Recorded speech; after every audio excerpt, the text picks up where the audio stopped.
തോറ്റു തുന്നം പാടി ബിഗ് ബോസിലിരിക്കുന്ന സമയത്താണ് പഴയ മത്സരാർത്ഥികൾ കയറി വരുന്നത്. പഴയ മത്സരാർത്ഥികൾ വന്ന് പഴയ ഗ്രഡ്ജ് വെച്ച് അനുമോളെ ആക്രമിച്ചു. അവരെ വിചാരം അനുമോളെ ആക്രമിച്ച് അനുമോളെ അങ്ങോട്ട് തോറ്റു പോകുന്ന ആ സമയത്ത് അനീഷാണ് വിജയിയായിട്ട് നിൽക്കുന്നത്. ഇവർ വന്ന് എല്ലാവരും ഒരു കൂട്ട അപരാധം അങ്ങോട്ട് നടത്തി. തിക്കും തിരക്കും തെറിയും തന്തയ്ക്ക് വിളിയും അനുമോളെ അങ്ങോട്ട് ഒറ്റപ്പെടുത്തി. അതോട് കൂടിയിട്ട് ഒരു പ്രേമ നാടകം കൂടിയിട്ട് അനീഷ് കളിച്ചു. ഇതോട് കൂടിയിട്ട് എന്തായി, അനുമോൾക്ക് കപ്പ് ഉറപ്പിച്ചു.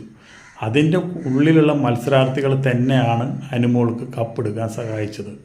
ഒരു കാരണവശാലും ഇവർ കയറി വന്ന് അനുമോളെ ഒറ്റപ്പെടുത്താൻ പാടില്ലായിരുന്നു.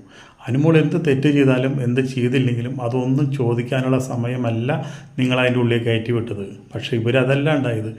ഇവരിവിടെ കിടന്നിട്ട് അനുമോളെ അങ്ങോട്ട് കൊത്തി നോവിച്ചു. അനുമോളിനെ ചെയ്യാത്തതും പറയാത്തതും ഒന്നുമില്ല.